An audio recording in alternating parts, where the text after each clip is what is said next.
Pada pukul 5 petang, 15 Mei 2023, suasana di Tadika ceria yang terletak di sebatang jalan yang sibuk di Bandar Shah Alam, Selangor, mula menjadi lengang.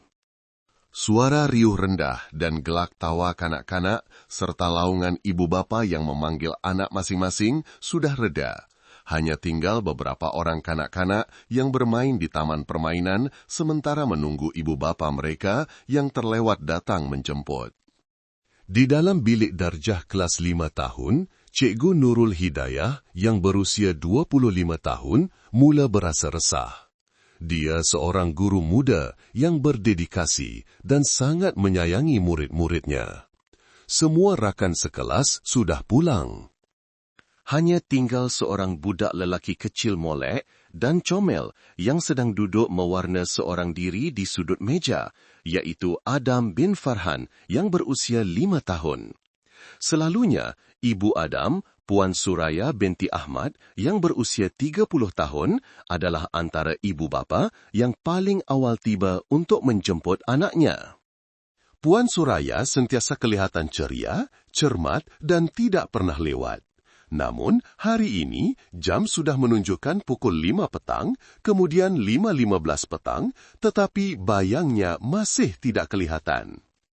Gerak hatinya merasakan sesuatu yang tidak kena. Cikgu Hidayah mengeluarkan telefon bimbitnya, lalu mendail nombor Suraya. Nombor yang anda dail tidak dapat dihubungi, sila cuba sebentar lagi. Suara operator otomatik kedengaran dingin. Cikgu Hidayah mengerutkan dahi. Suraya, seorang yang sangat cermat. Teleponnya hampir tidak pernah dimatikan. Dia coba menelepon lagi dan lagi, tetapi hanya nada dering yang sia-sia kedengaran. Langit mula menggelap. Adam sudah berhenti mewarna, mengangkat sepasang mata bulatnya memandang cikgunya dengan suara yang naif. "Cikgu, kenapa ibu saya belum datang?" Cikgu Hidayah tersenyum untuk menenangkan muridnya, tetapi di dalam hatinya, rasa cemas semakin membuak-buak. Dia tidak boleh meninggalkan Adam di Tadika dan tidak juga boleh membawanya pulang ke rumahnya. Satu-satunya alamat keluarga yang disimpan oleh pihak Tadika ialah sebuah rumah di Seksyen 7. Alamat yang didaftarkan oleh Suraya semasa Adam mula-mula masuk ke Tadika, sebelum suaminya, Encik Farhan bin Mahmud, pergi ke Jepun. Cikgu Hidayah memutuskan untuk menghantar Adam pulang sendiri. Adam budak baik kan? Sekarang Cikgu Hidayah hantar Adam balik rumah ya. Mungkin ibu tersekat dalam kesesakan lalu lintas. Ibu dah tunggu Adam di rumah tu. Adam mengangguk gembira lalu memanjat naik ke motosikal cikgunya. Cikgu Hidayah dengan cermat memakaikan topi keledar untuk budak itu, kemudian menghidupkan enjin dan menuju ke arah Seksyen 7. Selepas kira-kira 20 minit, Cikgu Hidayah berjaya menemui rumah yang terletak jauh di dalam sebuah lorong sempit. Ia sebuah rumah teres setingkat yang lama, tetapi agak kemas, berbeza dengan rumah-rumah sewa usang di sekelilingnya. Tetapi perkara pertama yang menarik perhatian Cikgu Hidayah dan membuatnya tergamam ialah pintu jeriji besi di luar. Ia hanya disela ala kadar, manakala pintu kayu di dalamnya hanya tertutup rapat tanpa dikunci. Rasa seram sejuk mula merayap di tulang belakang guru muda itu. Cikgu Hidayah meletakkan motosikalnya di bahu jalan, mematikan enjin, lalu memimpin tangan Adam menuju ke pintu. "Puan Suraya, ada di rumah tak? Saya Cikgu Hidayah, guru Adam." Cikgu Hidayah memanggil sambil menolak perlahan pintu kayu itu. Pintu itu berkeriut terbuka dan serta-merta satu bau hanyir yang pekat menusuk hidungnya. Bau darah segar, satu bau yang mengerikan dan tidak mungkin disalah anggap. "Ya Allah!" Cikgu Hidayah menjerit terkejut. Tangannya secara tidak sedar menutup hidung. Tetapi Adam, dengan sifat naif seorang kanak-kanak berusia 5 tahun, tidak menyedari apa-apa yang luar biasa. Sebaik sahaja terlepas dari pegangan cikgunya, dia terus berlari masuk ke dalam. Suara riangnya bergema di seluruh rumah. "Ibu, Adam dah balik! Ibu, Adam dah balik!" Adam berhenti menunggu cikgunya. Cikgu Hidayah menjerit cemas, bergegas masuk ke dalam rumah. Budak itu tidak berlari ke dapur atau ruang tamu, seolah-olah sudah menjadi kebiasaan. Adam berlari terus ke arah bilik tidur utama. Pintu bilik itu juga terbuka sedikit. "Ibu, ibu tidurkah?" Suara budak itu tiba-tiba terhenti. Dan sesaat kemudian, satu jeritan tangisan yang dahsyat dan pilu, satu bunyi yang bukan milik kanak-kanak 5 tahun, memecah kesunyian. "Ibu!" Jantung Cikgu Hidayah terasa seperti direntap. Dia berlari ke arah bilik tidur itu dengan naluri seorang ibu. "Adam, kenapa nih, Nak?" Dia tersadung di ambang pintu bilik, dan apabila dia mengangkat kepala, pemandangan di dalamnya membuatkannya kaku 1000 bahasa. Seluruh darah di dalam badannya seakan membeku. Bilik tidur yang ringkas dengan katil pengantin yang biasa dilihat, tetapi di atas katil itu bukanlah orang yang sedang tidur, tetapi lautan darah. Darah yang masih segar, warna merah pekat membasahi cadar, mengalir menitis ke lantai jubin. Puan Suraya binti Ahmad, ibu Adam. Di sebelahnya ialah seorang lelaki asing berusia lingkungan 35 tahun. Kedua-duanya dalam keadaan bogel, terbaring kaku dalam posisi berpelukan. Mayat mereka masih hangat. Darah dari puluhan kesan tikaman di dada dan leher mereka masih mengalir, belum sempat membeku. Cikgu Hidayah terasa loya, bau hanyir darah yang pekat menusuk hingga ke otaknya. Adam berdiri di situ, betul-betul di pintu bilik. Seluruh badannya menggigil, jari kecilnya menunjuk ke arah katil, tergagap-gagap. "Ibu, ibu, ibu, merah, ibu!" Rasa takut yang teramat sangat digantikan dengan naluri untuk melindungi yang luar biasa. Cikgu Hidayah menerpa ke hadapan, tidak berani memandang katil itu walau sesaat pun lagi. Dia menyambar Adam, mengangkat budak itu, menggunakan kedua-dua tangannya untuk menutup mata dan memeluk muka budak itu ke dadanya. Tak apa, ibu tidur je, ibu penat. Kita pergi cari nenek, kita cari nenek sekarang." Cikgu Hidayah meracau tanpa sedar sambil mengundur, berpusing dan meluruh keluar dari rumah yang menakutkan itu. Dia tidak berani menyentuh apa-apa, dia hanya tahu berlari secepat mungkin. Dia meletakkan Adam dengan tergesa-gesa di atas motorsikal, menghidupkan enjin dan memecut laju keluar dari lorong sempit itu. Budak lelaki di pelukannya tidak lagi menjerit, hanya terseduh sedan pilu, badannya mengejang tidak henti-henti. Dia tahu tragedi ini baru sahaja berlaku, mungkin hanya beberapa jam sebelum dia tiba. Cikgu Hidayah menunggang tanpa arah, fikirannya kosong. 10 menit kemudian, dia teringat akan alamat nenek Adam, Puan Fatimah, yang juga didaftarkan oleh Suraya dalam fail murid. Dia mencari rumah Puan Fatimah binti Kasim, 60 tahun, yang juga tinggal di sebuah seksyen berdekatan. Melihat guru cucunya tiba dalam keadaan cemas, Puan Fatimah bergegas keluar. "Ya Allah, cikgu! Kenapa dengan Adam ni menangis teruk sangat? Suraya mana?" Cikgu Hidayah cuba menahan gigilannya, segera menyerahkan Adam kepada neneknya. "Puan, saya tak dapat hubungi Suraya. Mungkin dia ada hal mustahak. Dia minta saya hantarkan Adam kepada Puan. Puan, tolong jaga Adam sekejap." "Saya ada urusan penting, kena pergi sekarang. Saya minta diri dulu." Tanpa menunggu Puan Fatimah bertanya lebih lanjut, Cikgu Hidayah memusingkan motosikalnya. Air matanya berlinangan. Dia tidak sanggup memberitahu kebenaran kepada wanita tua berusia 60 tahun itu. Dia perlu pergi ke tempat lain.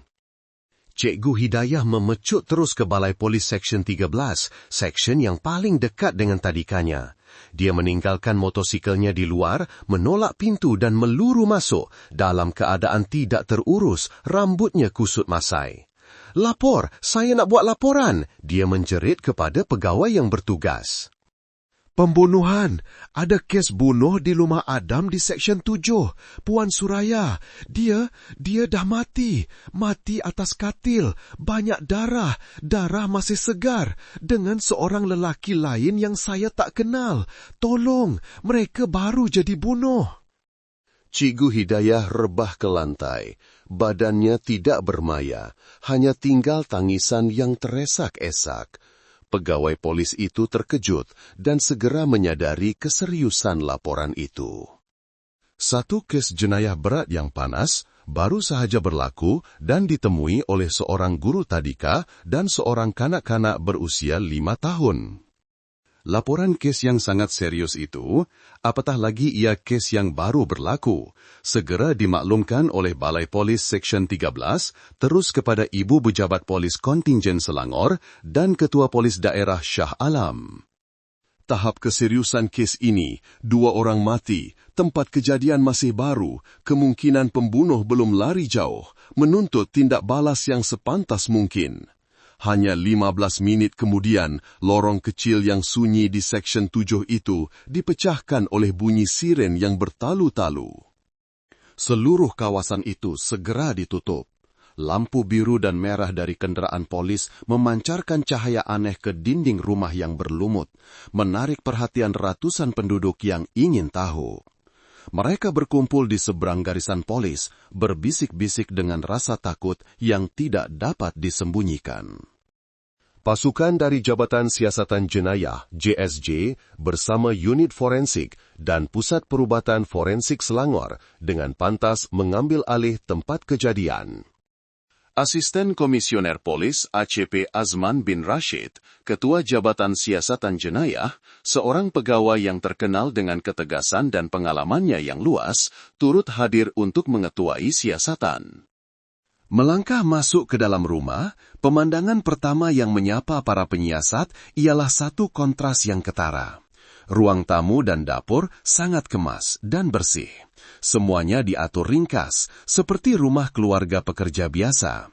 Di atas meja terdapat sebakul buah-buahan. Tiada sebarang tanda pergelutan, pergaduhan atau rumah digeledah. Televisyen skrin rata, peti sejuk dan barangan berharga lain masih utuh. Tiada tanda-tanda pecah masuk, lapor seorang anggota selepas memeriksa kunci dan tingkap dengan teliti. Pintu utama tidak diumpil, betul seperti kata cikgu itu, hanya tertutup rapat. Ini serta-merta membolehkan pasukan petugas khas menolak hipotesis rompakan yang berakhir dengan pembunuhan.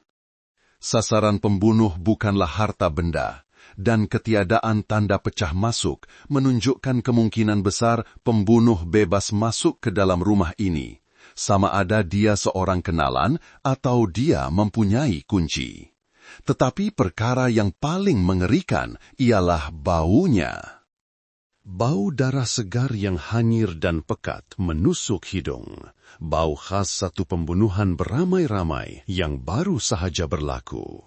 Semua perhatian tertumpu ke arah bilik tidur utama di mana Cikgu Hidayah menemui tragedi itu. Pintu bilik terbuka sedikit. Anggota forensik dalam pakaian pelindung putih melangkah masuk dengan berhati-hati. Lampu sorot khas dihidupkan. Bilik tidur itu kelihatan, ia adalah lautan darah. Darah ada di mana-mana, di atas cadar, di dinding, dan mengalir menjadi lopak besar di lantai jubin. Di atas katil pengantin, jenis katil kayu cengal lama, Suraya binti Ahmad dan lelaki asing yang kemudiannya dikenal pasti sebagai Iskandar bin Jalil, 35 tahun, seorang kontraktor binaan kecil, terbaring kaku. Kedua-duanya tidak berpakaian dalam posisi berpelukan. Pakar patologi mendekati dengan berhati-hati. Mayat masih hangat, darah masih basah, belum membeku sepenuhnya. Tiada sebarang tanda mempertahankan diri pada kedua-dua mayat mangsa. Tiada calar atau lebam akibat pergulatan. Mereka seolah-olah diserang secara mengejut ketika sedang intim tanpa sebarang persediaan. Dan kemudian, butiran penting, butiran yang hampir menjadi tanda tangan si pembunuh ditemui. Di atas meja solek usang yang diletakkan betul-betul di sebelah kepala katil, di sebelah beberapa batang gincu murah, terdapat sebilah pisau. Ia adalah pisau kupas buah, jenis pisau kecil, bilah keluli putih, pemegang plastik berwarna kuning. Pisau itu tergeletak di situ, bilah dan sebahagian pemegangnya terbenam dalam lapisan darah segar yang pekat.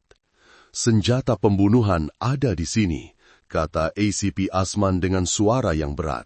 Pembunuh tidak membawa senjata, dia menggunakan barang yang sedia ada di tempat kejadian, dan dia meninggalkannya.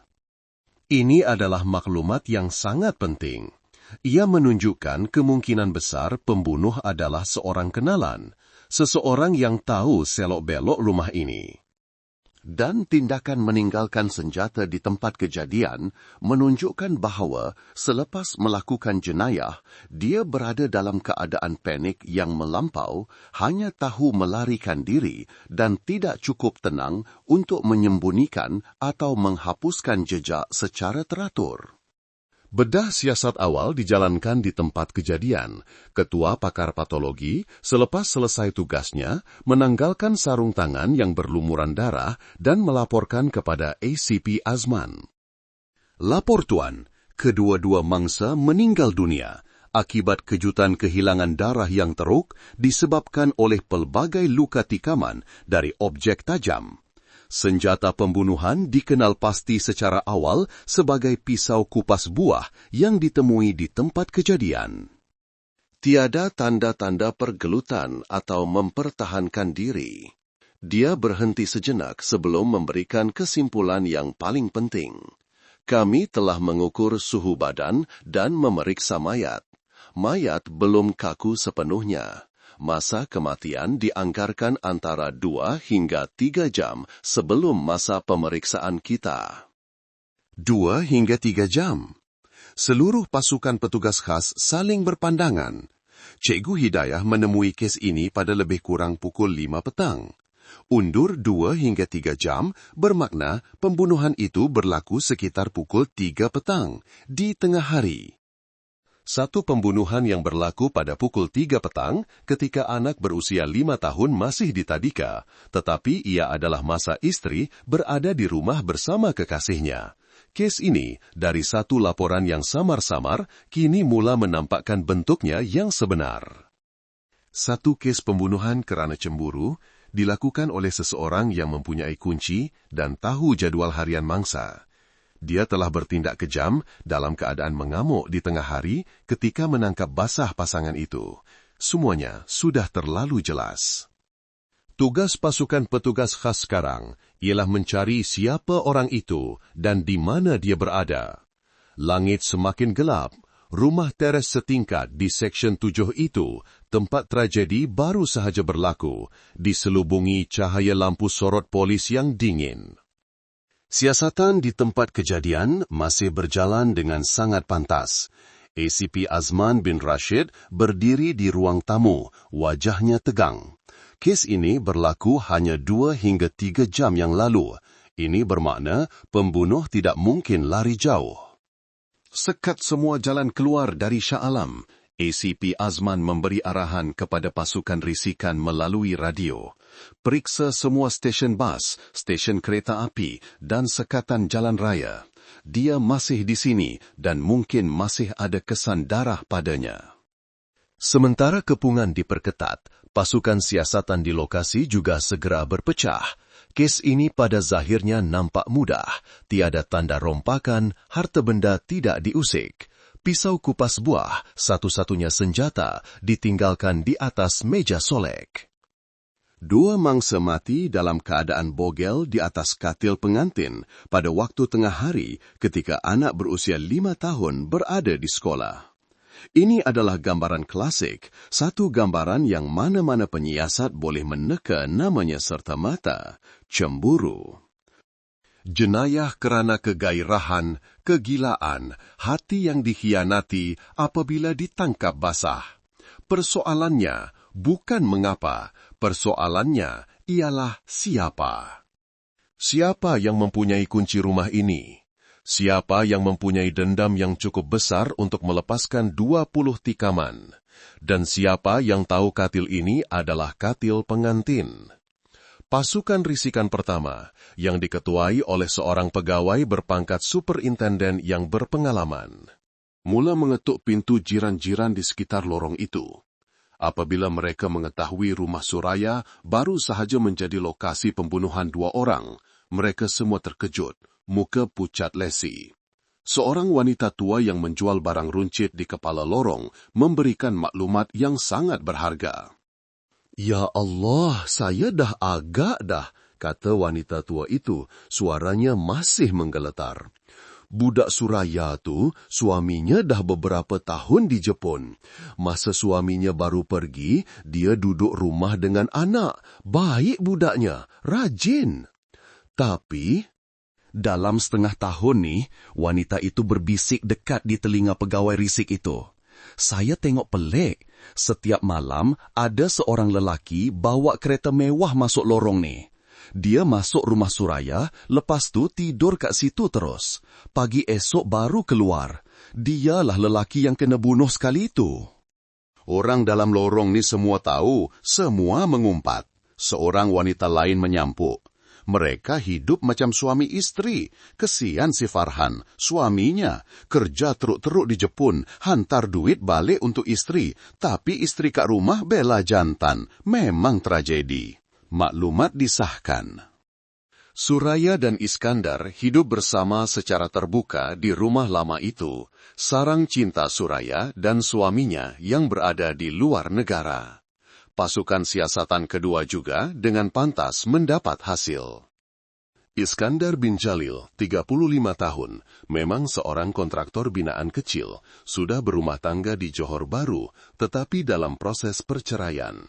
Tetapi pasukan siasatan ketiga, yang paling berat, adalah tempat di mana kunci kes ini berada. Mereka pergi ke alamat Puan Fatimah binti Kasim, 60 tahun, ibu mertua mangsa, Suraya binti Ahmad.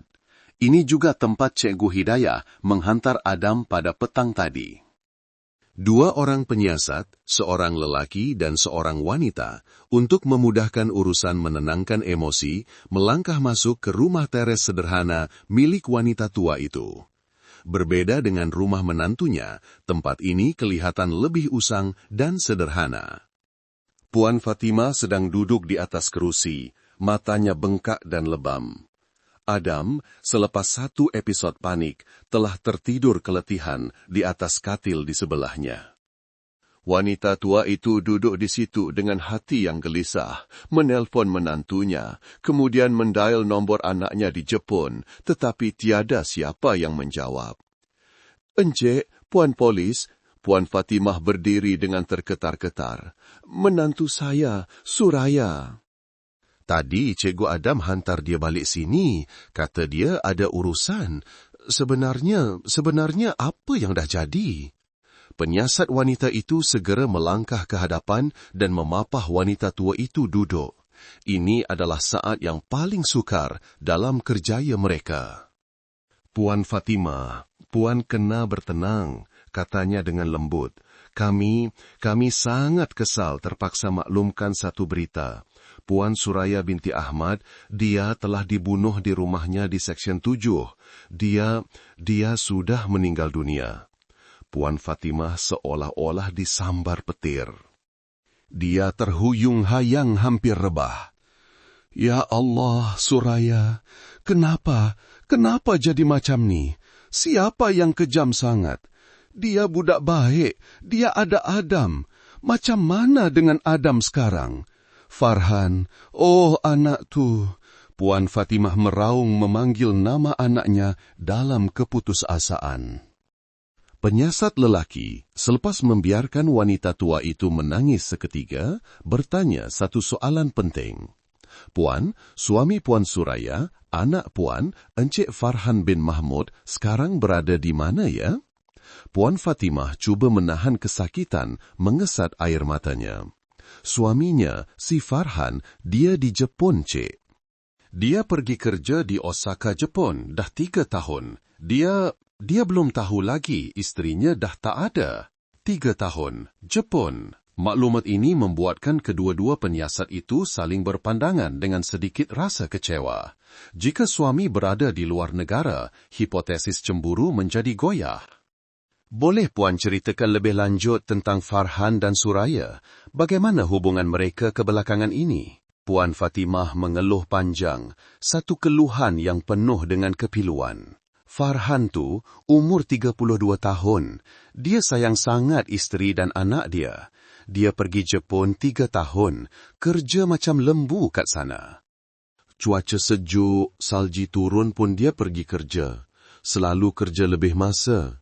Dia kata dia kerja untuk kumpul duit bagi isteri dan anak, untuk tanggung persekolahan Adam dan untuk simpan duit bina rumah baru yang elok sikit. Dia berjimat cermat sangat. Puan Fatimah mula teresak-esak lagi. Setiap bulan macam tu, lepas dapat gaji, dia hantar semua balik bagi Suraya simpan. Bulan yang sikit pun dapat RM8,000. Bulan yang banyak, kerja lebih masa, dapat RM10,000. 3 tahun ni tak pernah putus. Dia kata Suraya kat rumah cuma perlu jaga anak, tak payah kerja susah-susah, duit biar dia yang tanggung. Dia pesan kat saya suruh tengok-tengokkan mereka. Ya Allah, saya berdosa dengan anak saya. RM8,000 hingga RM10,000 sebulan. 3 tahun. Para penyiasat mengira pantas, itu adalah jumlah wang yang sangat besar, mencecah hampir RM400,000. Penyiasat wanita itu memegang tangan wanita tua itu. Puan kata Farhan hantar duit balik untuk bina rumah baru. Puan tahu tak Suraya ada bina rumah di mana-mana? Puan Fatimah mengangguk laju, tetapi matanya masih penuh kebingungan. Ada. Beberapa bulan lepas, Suraya ada beritahu saya dia dah jumpa tanah yang cantik di Seksyen 13. Dia kata dah uruskan geran semua, dah mula bina. Dia janji dengan saya, bila Farhan balik nanti, satu keluarga akan pindah ke sana, ajak saya duduk sekali. Dia kata, rumah tu hasil titik peluh suaminya. Arus sejuk mengalir di tulang belakang kedua-dua penyiasat. Mereka sudah faham. Mereka faham pengkhianatan di sini jauh lebih mendalam daripada apa yang dilihat oleh jiran-jiran. Di Ibu Pusat Pasukan Tugas Khas, suasana juga tidak kurang tegangnya. ACP Azman menerima laporan dari ketiga-tiga pasukan. Pasukan pertama mangsa hidup seperti suami isteri dengan kekasihnya di rumah lama mereka di atas katil pengantin. Pasukan kedua, kekasihnya Iskandar bin Jalil sudah berpisah dengan istrinya. Pasukan ketiga, Farhan bin Mahmud, berada di Jepun dan telah menghantar pulang hampir RM400,000.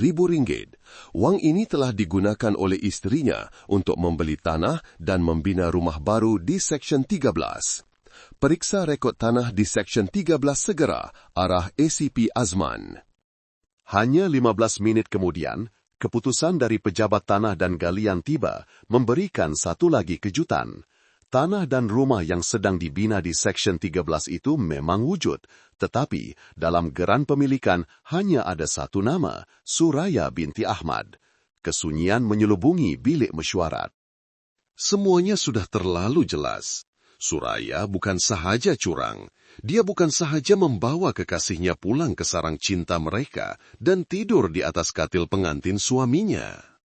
Dia juga secara senyap dan kejam menggunakan seluruh wang titik peluh, air mata dan darah suaminya untuk membina sebuah sarang baru, satu harta pribadi yang hanya atas namanya seorang.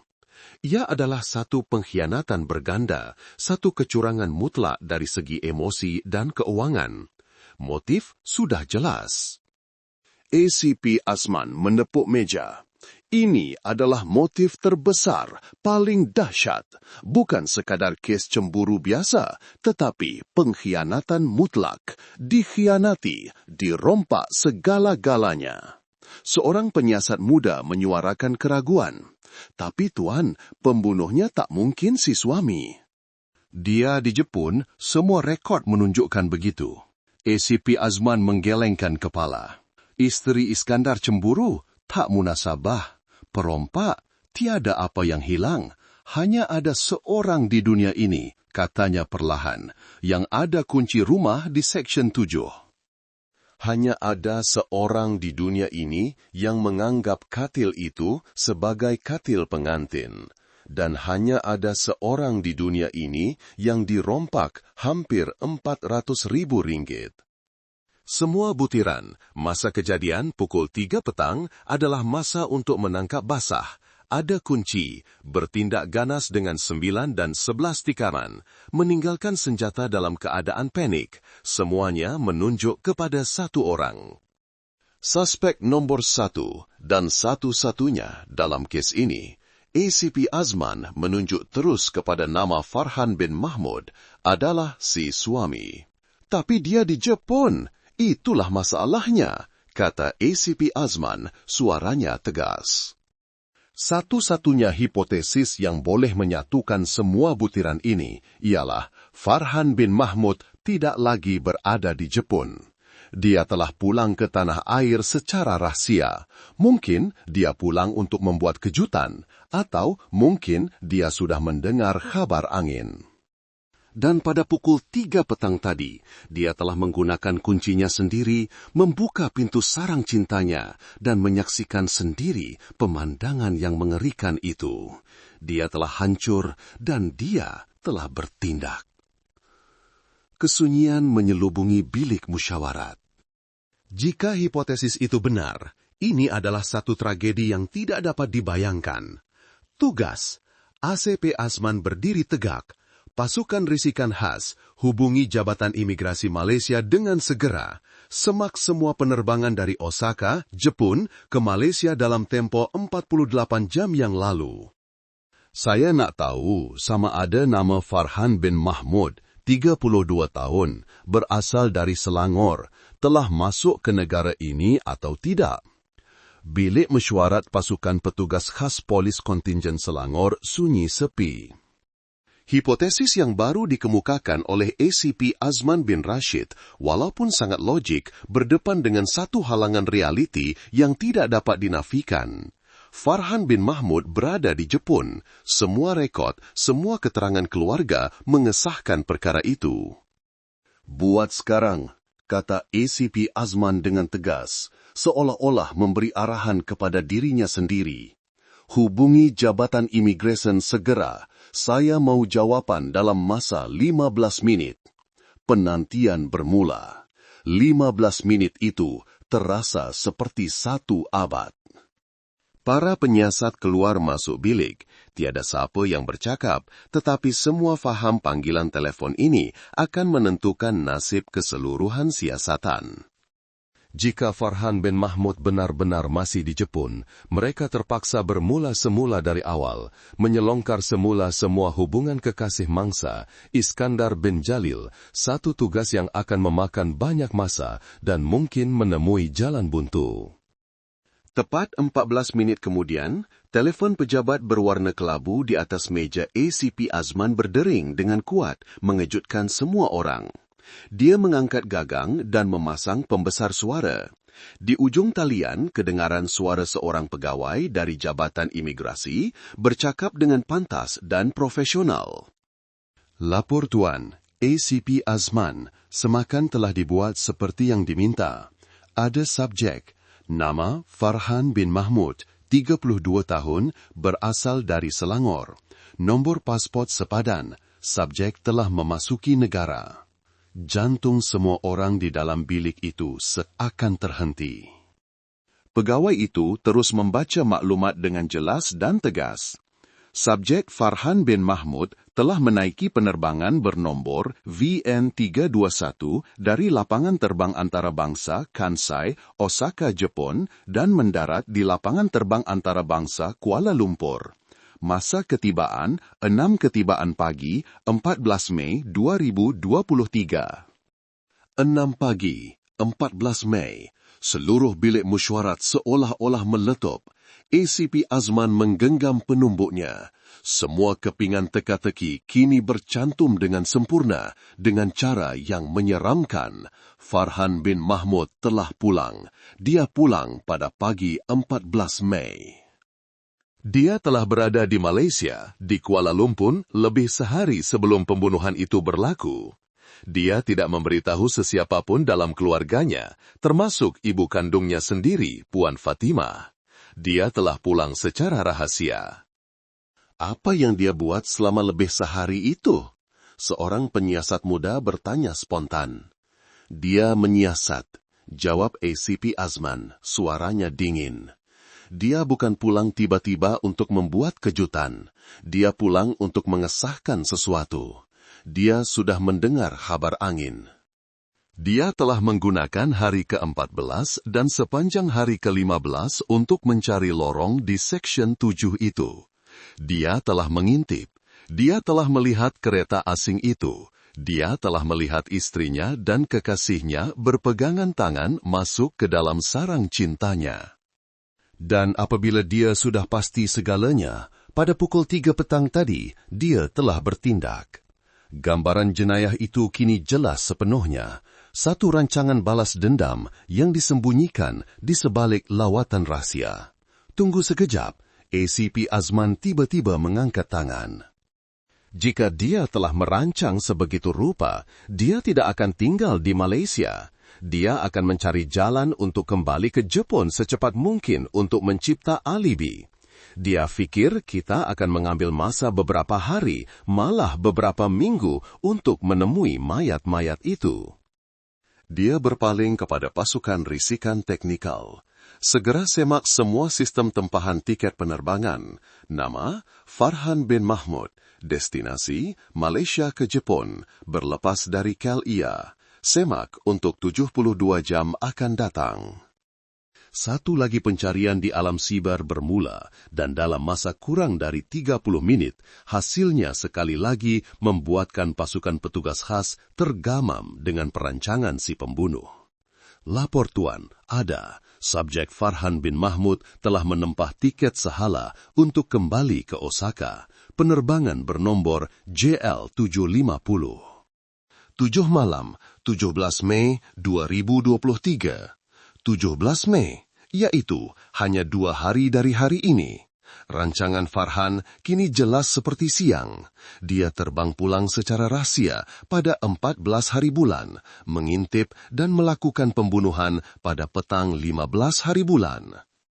Selepas itu, dia akan bersembunyi di suatu tempat di Kuala Lumpur, berhampiran kawasan lapangan terbang selama 2 hari.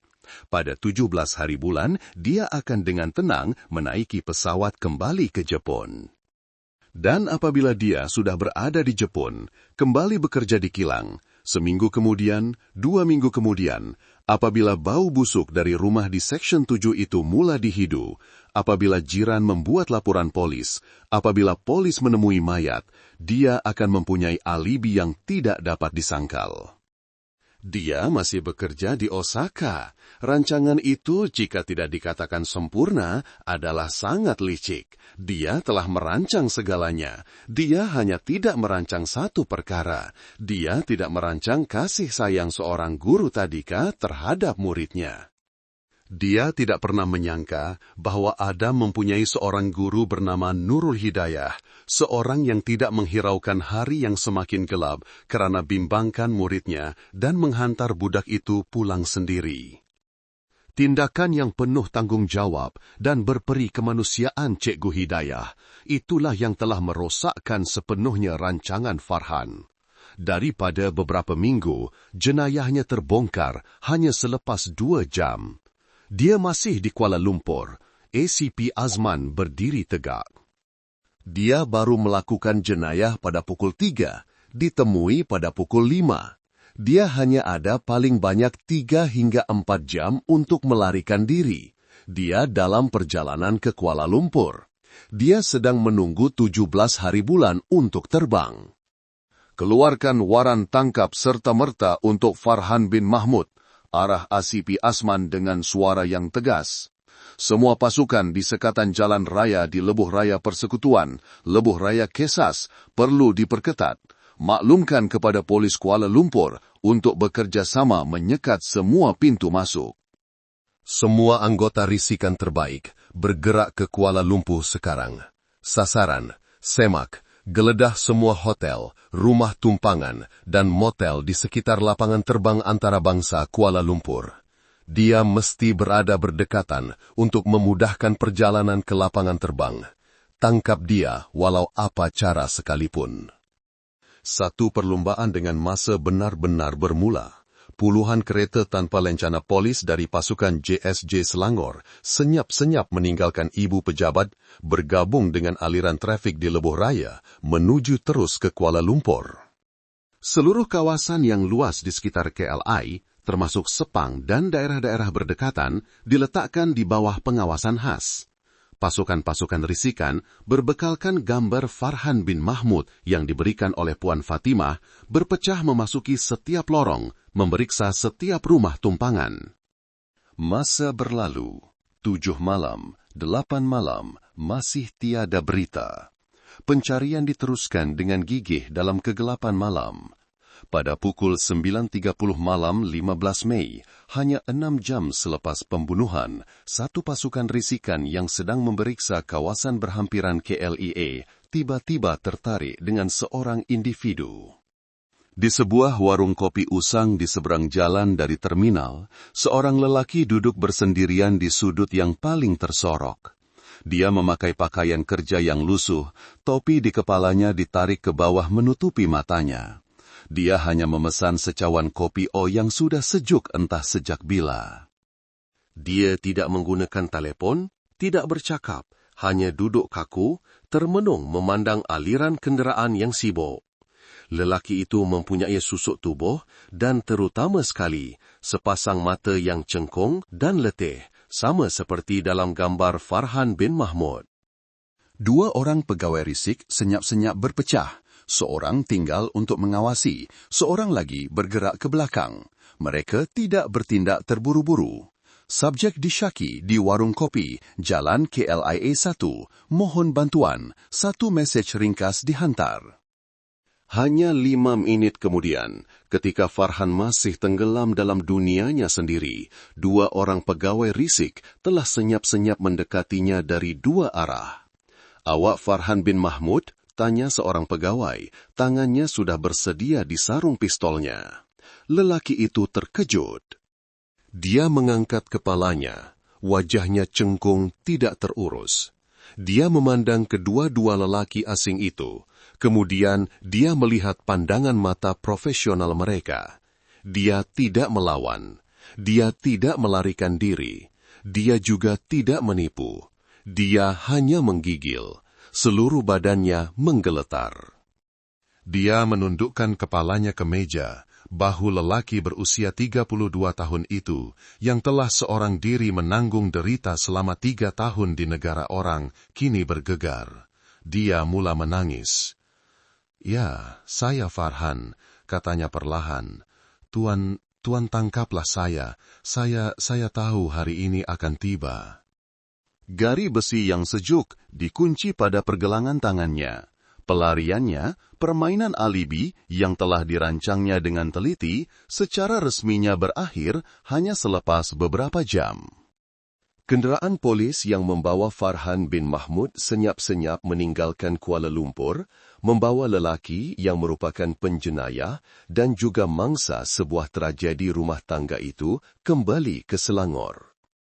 Sepanjang perjalanan, Farhan tidak berkata sepatah pun. Dia hanya duduk menunduk, kedua-dua bahunya bergegar. Dia bukan lagi lelaki gagah yang sanggup menahan derita 3 tahun salji di Jepun. Dia telah hancur sepenuhnya. Di Ibu Pejabat Jabatan Siasatan Jenayah Polis Kontingen Selangor, Bilik soal siasat yang dingin sangat berbeza dengan api neraka yang membara di dalam hati Farhan bin Mahmud. Dia duduk di situ berhadapan dengan ACP Azman bin Rashid. Tiada lagi dalih, tiada lagi penafian. Sebaik sahaja ACP Azman menanyakan soalan pertama, Farhan bin Mahmud merebahkan kepalanya ke meja dan menangis teresa-esa. Tangisan seorang lelaki yang kehilangan segalanya, tangisan seorang yang baru sahaja memusnahkan hidupnya sendiri dan menamatkan riwayat istri yang pernah dicintainya. Saya yang bunuh, katanya perlahan, suaranya pecah dan hilang dalam sedu-sedan. Saya yang bunuh kedua-duanya. Saya mengaku semuanya. Apabila emosinya sedikit reda, Farhan dengan mata yang kosong mula menceritakan segalanya.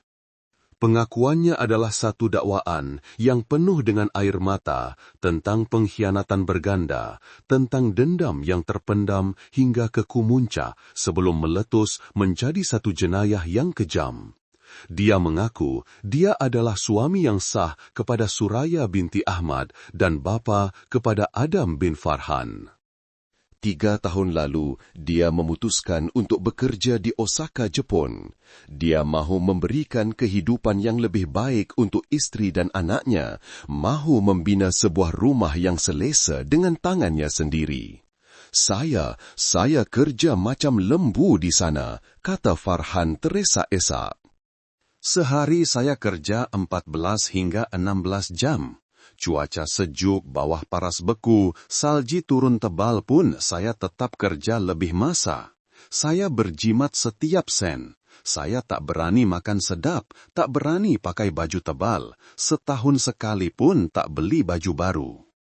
Setiap bulan, sambungnya, lepas dapat gaji, saya simpan sikit sahaja untuk hidup. Selebihnya, Rp8.000, Rp10.000, saya hantar semua balik untuk dia.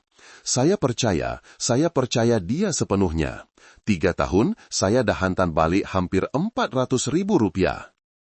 Saya cuma harapkan bila saya balik, kami sekeluarga boleh pindah ke rumah baru. Dia telah mempercayai istrinya sepenuhnya. Dia memikirkan tentang rumah, tentang masa depan. Tetapi tragedi bermula kira-kira 2 bulan yang lalu. Kawan-kawan saya, beberapa orang di Malaysia. Farhan mengetap gigi, cuba menahan getaran. Mereka mula cakap-cakap. Mereka kata isteri saya di rumah tak setia. Mereka kata dia ada kekasih lain. Mereka kata dia guna duit saya untuk bina rumah baru di Seksyen 13 atas nama dia seorang. Dan dia bawa lelaki tu balik ke rumah. Rumah saya di Seksyen 7, tidur atas katil saya. Pada mulanya, Farhan menepis semua itu. Dia memarahi kawan-kawannya, menuduh mereka cemburu dan membuat cerita. Dia tidak percaya.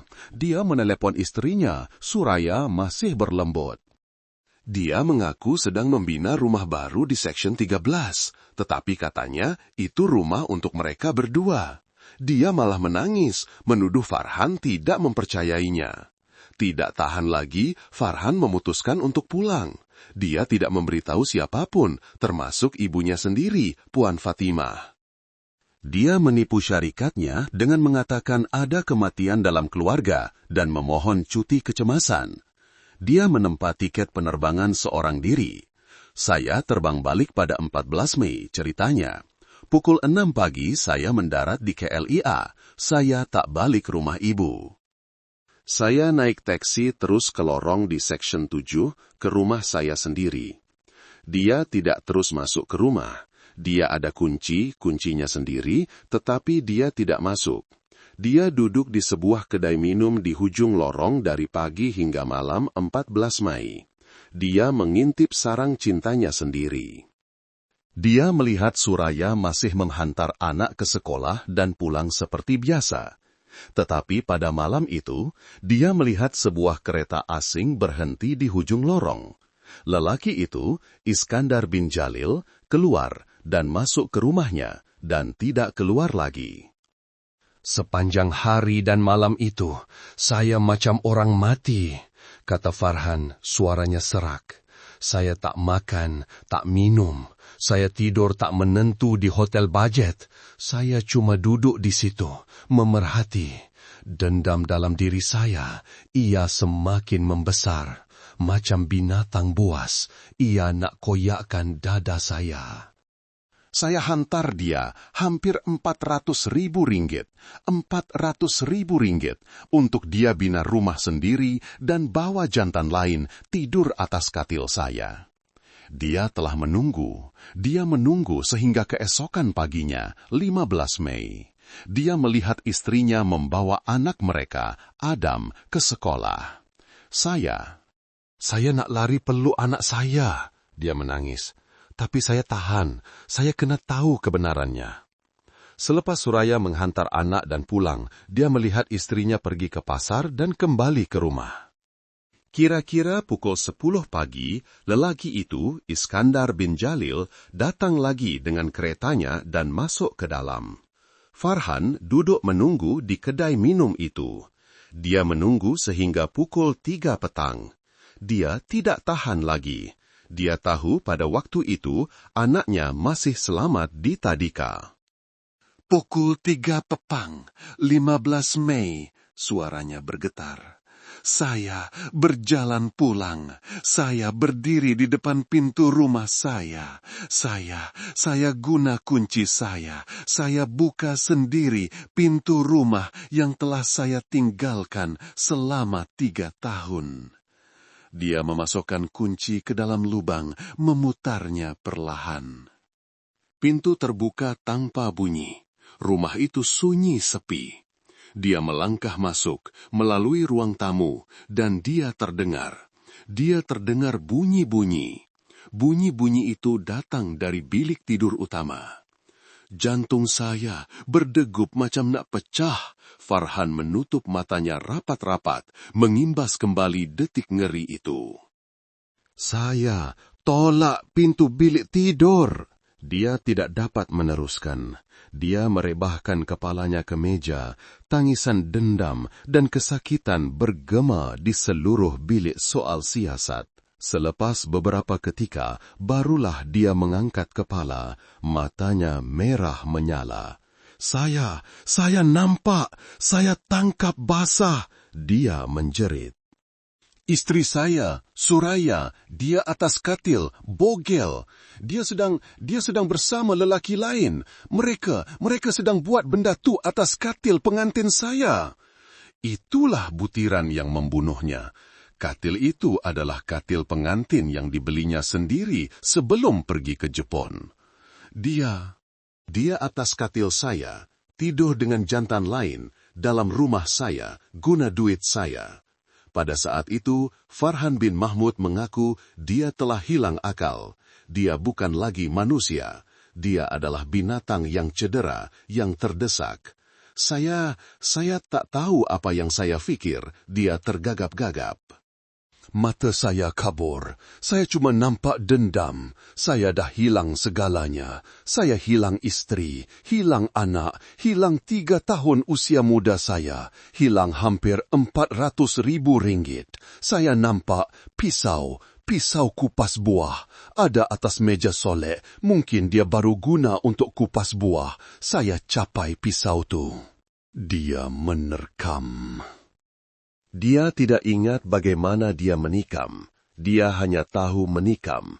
Dia menikam lelaki itu dahulu, kemudian dia menikam istrinya. Dia menikam bertalu-talu dalam keadaan mengamuk, sehingga kedua-duanya tidak bergerak lagi.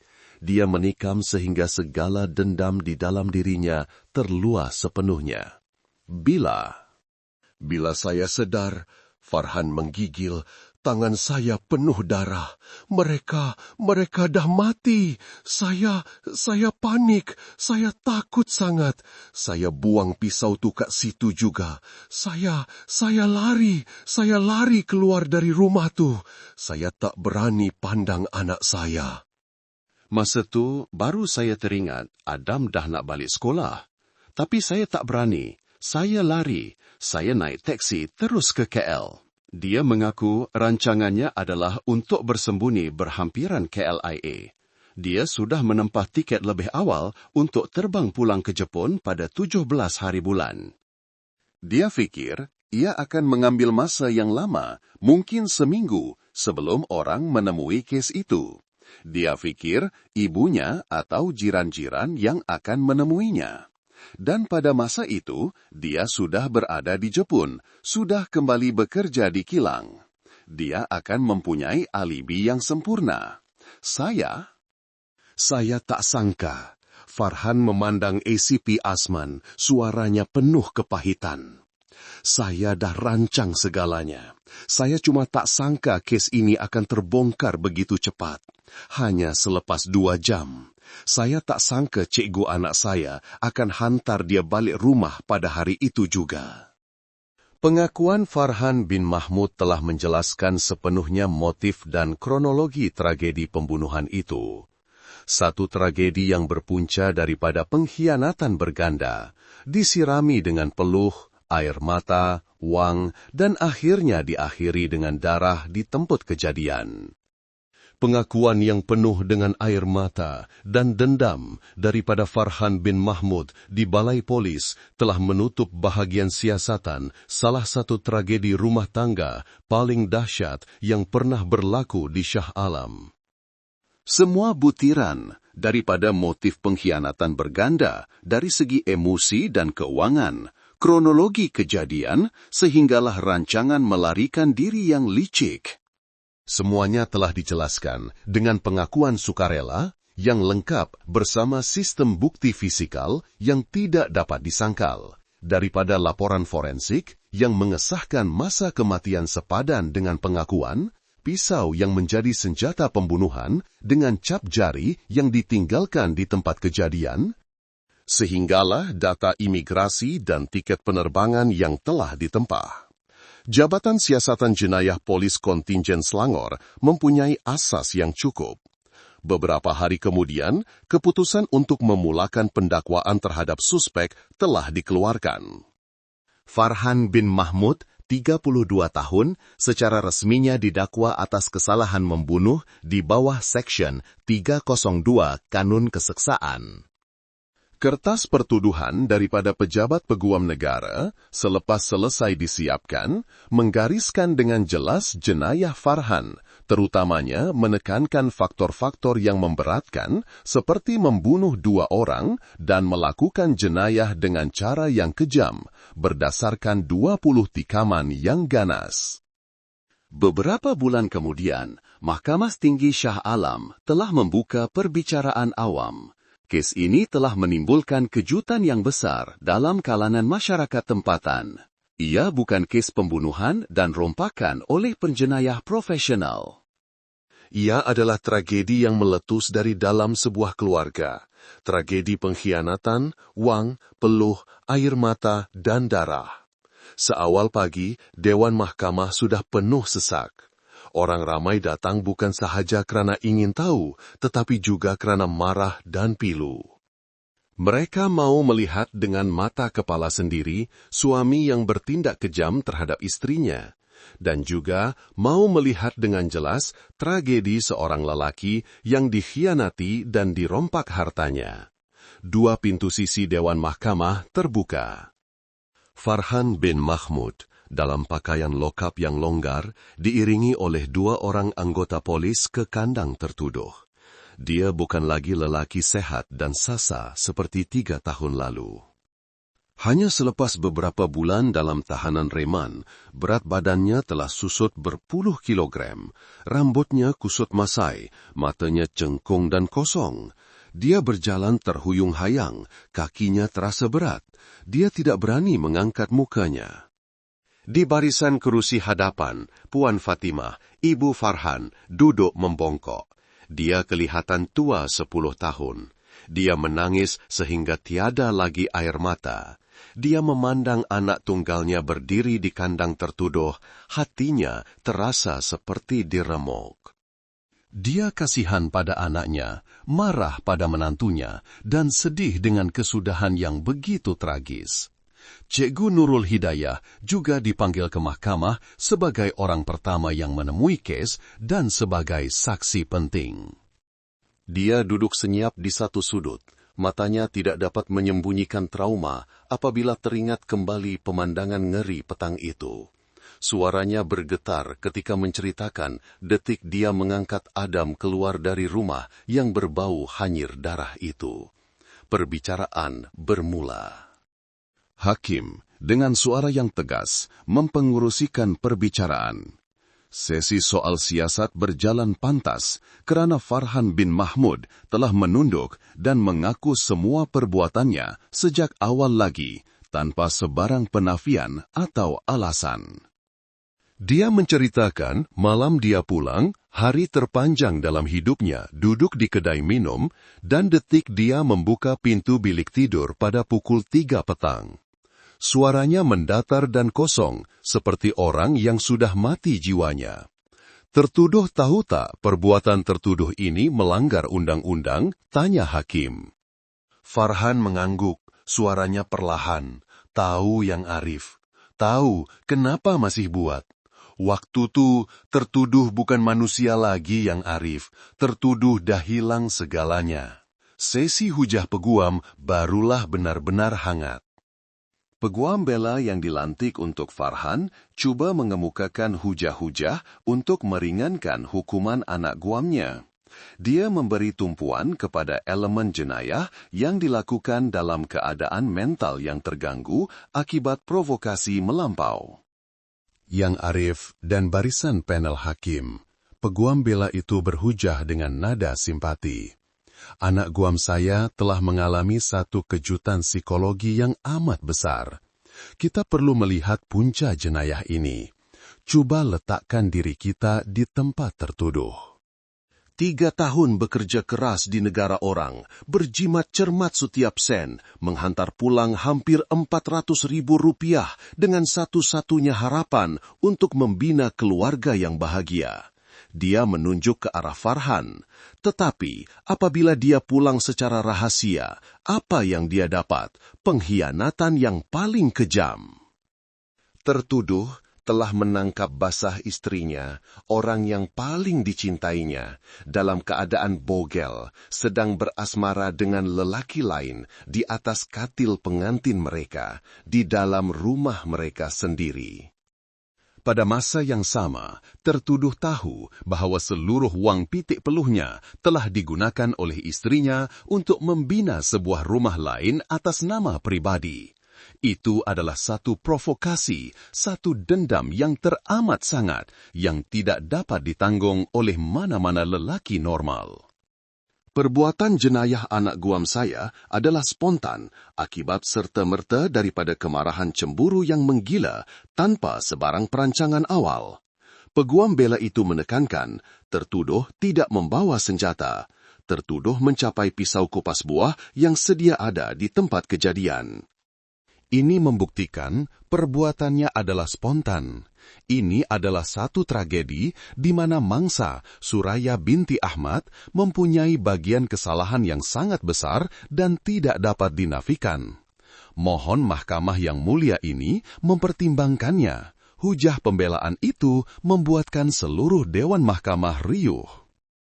Ramai yang mengangguk menunjukkan simpati. Tetapi, serta-merta, timbalan pendakwa raya yang mewakili pihak pendakwaan berdiri dan mengemukakan hujah yang tegas, menolak sepenuhnya hujah pembelaan itu.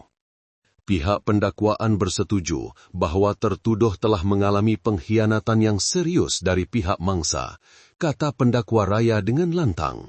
Tetapi, untuk mengatakan perbuatan jenayah itu adalah spontan sepenuhnya, tanpa perencanaan, adalah sama sekali salah. Beliau mengangkat fail kes. Mari kita lihat garis masa. Tertuduh tiba di Malaysia pada pukul 6 pagi 14 hari bulan, tetapi tertuduh tidak bertindak serta-merta. Apa yang tertuduh lakukan? Tertuduh telah mengintip, duduk di kedai minum selama hampir sehari suntuk. Tertuduh telah menunggu. Menunggu sehingga pukul 3 petang 15 hari bulan, waktu yang tertuduh tahu pasti anaknya selamat di tadika, barulah dia bertindak. Ini adalah penantian seorang pemburu, bukan tindakan spontan orang yang terprovokasi. Pendakwa raya meneruskan dengan suara yang lebih tegas. Dan selepas melakukan jenayah, jika ia adalah provokasi, tertuduh akan panik, akan menyerah diri, tetapi tidak, tertuduh telah melarikan diri. Tertuduh telah merancang untuk bersembunyi di Kuala Lumpur, dan yang lebih menakutkan, tertuduh telah menempah tiket penerbangan sehala untuk kembali ke Jepun pada 17 hari bulan, satu tiket yang ditempah sebelum melakukan jenayah. Ini adalah satu rancangan untuk mencipta alibi yang sangat licik. Tertuduh telah merancang untuk menafikan jenayahnya, untuk menipu pihak berkuasa. Hanya ada satu butiran yang di luar perancangan tertuduh, yaitu sifat belas kasihan Cikgu Hidayah. Perbuatan Farhan bin Mahmud, pendakwa raya membuat kesimpulan, adalah perbuatan membunuh dengan niat. Tertuduh telah meragut nyawa 2 orang manusia, 9 tikaman, 11 tikaman, sejumlah 20 tikaman. Itu adalah satu kekejaman, keganasan yang menunjukkan niat dan keazaman untuk meragut nyawa mangsa hingga ke akhirnya. Perbuatan tertuduh amat berbahaya kepada masyarakat. Pihak pendakwaan memohon agar mahkamah mengenakan hukuman yang paling berat, yaitu hukuman mati. Seluruh Dewan Mahkamah sunyi sepi. Farhan bin Mahmud diberi peluang untuk bercakap buat kali terakhir. Dia berdiri tidak stabil, terpaksa berpegang pada kandang tertuduh. Dia menangis. Tertuduh dah hilang segalanya. Tertuduh dah musnahkan hidup tertuduh. Tertuduh dah bunuh ibu kepada anak tertuduh. Tertuduh tahu, tertuduh tak layak hidup. Tertuduh cuma nak minta maaf pada ibu tertuduh dan minta maaf pada Adam. Tertuduh terima hukuman. Selepas berehat untuk membuat keputusan, panel hakim telah memberikan keputusan muktamad. Hakim pengerusi mengumumkan, mahkamah mendapati perbuatan tertuduh Farhan bin Mahmud adalah amat serius, telah meragut nyawa 2 orang manusia. Perbuatan ini menunjukkan kekejaman dan keganasan. Tertuduh mempunyai perancangan apabila telah mengintip, menunggu peluang dan merancang untuk melarikan diri bagi mencipta alibi.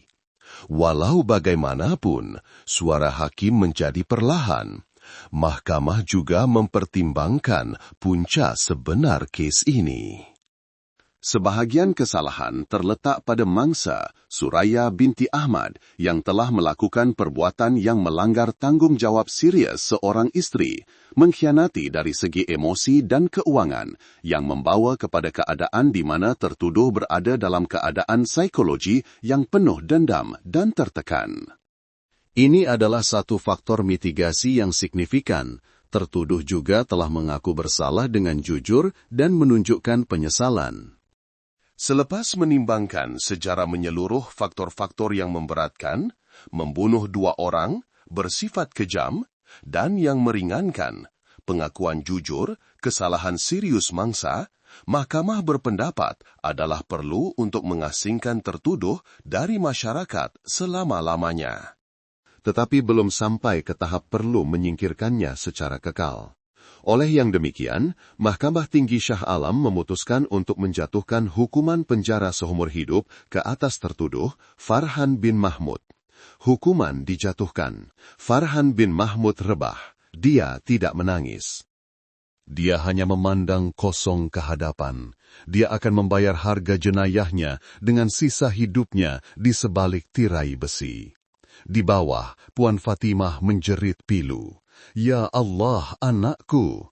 Lalu pengsan dan dipapah keluar oleh orang ramai. Perbicaraan berakhir. Hukuman penjara seumur hidup untuk Farhan bin Mahmud secara resminya telah menutup kes tragedi di Shah Alam dari sudut undang-undang. Tukul hakim, walaupun tegas, tidak mampu menghalau suasana duka yang menyelubungi perbicaraan dan tidak mampu menamatkan tragedi mereka yang masih hidup. Ini adalah satu kes di mana sempadan antara pelaku dan mangsa seolah-olah kabur dalam satu lingkaran pengkhianatan, wang, dan dendam. Ia adalah satu pengajaran yang mahal, satu amaran yang menyeramkan tentang rapuhnya kesetiaan dan akibat yang tidak terduga daripada penipuan dan kecurangan dalam rumah tangga. Dari mana tragedi ini bermula? Ia bermula dari 3 tahun kerja keras Farhan bin Mahmud di negara orang. Tetapi ia juga bermula dari kesunyian dan kekosongan istri muda, Suraya binti Ahmad. Dan ia meletus apabila ketamakan material dan pengkhianatan emosi Suraya telah melampaui batas. Hampir Rm400.000 rupiah, wang hasil peluh, air mata dan darah Farhan yang sepatutnya menjadi asas untuk membina sebuah keluarga bahagia. Sebaliknya, menjadi bahan untuk Suraya membina kubur untuk dirinya sendiri dan kekasihnya, dan pada masa yang sama menjadi titik nokta untuk kehidupan bebas suaminya. Suraya binti Ahmad telah membayar harga yang terlalu mahal untuk pengkhianatan bergandanya dengan nyawanya sendiri dan kekasihnya. Iskandar bin Jalil juga terpaksa membayar dengan nyawanya untuk satu hubungan luar nikah yang salah. Farhan bin Mahmud, dari seorang mangsa yang menyedihkan, seorang lelaki yang dirompak segalanya, telah mengubah dirinya menjadi seorang pembunuh berdarah dingin. Kemarahan, cemburu dan dendam yang terpendam hingga ke kemuncak, walaupun boleh difahami dari segi kemanusiaan, tidak akan pernah dapat membenarkan perbuatan meragut nyawa dengan 20 tikaman kejam. Daripada mencari jalan undang-undang, memfailkan perceraian, menuntut kembali hartanya, dia telah memilih jalan yang paling ganas dan hukuman penjara seumur hidup adalah harga yang harus dibayarnya untuk sisa hidupnya di sebalik tirai besi. 2 orang telah mati, seorang meringkuk di penjara. Puan Fatimah dalam satu hari kehilangan menantunya, walaupun menantu yang bersalah. Kehilangan anak lelakinya, kehilangan wang simpanan hari tua, dan rumah impiannya. Kini dia tinggal seorang diri dengan cucunya yang yatim piatu. Dan mangsa yang terbesar, yang paling menyedihkan, dan yang terpaksa menanggung akibat paling berat dalam keseluruhan tragedi ini, ialah seorang kanak-kanak yang baru berusia 5 tahun. Kesakitan dan kejutan psikologi terbesar adalah milik Adam bin Farhan. Dalam satu petang yang malang, budak itu telah kehilangan segalanya. Kehilangan ibu yang dibunuh, kehilangan bapa yang menjadi pembunuh. Dan yang paling mengerikan, dialah orang pertama yang menyaksikan tragedi itu dengan mata naifnya sendiri. Imej ibunya yang bogel terbaring kaku dalam lautan darah segar, jeritan tangisannya memanggil ibu di dalam rumah yang dingin itu. Ibu, ibu merah, akan menjadi parut psikologi, satu trauma ngeri yang akan menghantuinya sepanjang hayat. Dia telah diselamatkan dari tempat kejadian oleh Cigu Hidayah, tetapi tiada siapa yang dapat menyelamatkannya dari ingatan itu.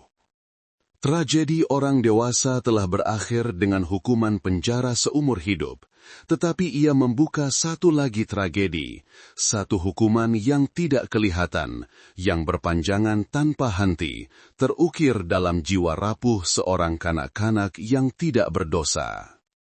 Itulah kesakitan yang terbesar, pengajaran yang paling pedih yang ditinggalkan oleh kes ini. Kawan-kawan semua sedang menonton dari mana? Coba tinggalkan komen di bawah. Saya suka sangat baca. Apa pendapat Anda semua tentang perkongsian cerita kali ini? Ada yang pernah mengalami situasi yang sama tak? Apa-apapun, saya doakan semoga Anda semua sentiasa sehat, selamat, dan berada dalam lindungan Tuhan. Jaga diri baik-baik dimanapun Anda berada. Dan kalau Anda ada kisah menarik atau pengalaman pribadi yang ingin dikongsikan, jangan malu-malu untuk ceritakan di ruangan komen ya. Mana tahu cerita Anda boleh jadi inspirasi untuk orang lain pula.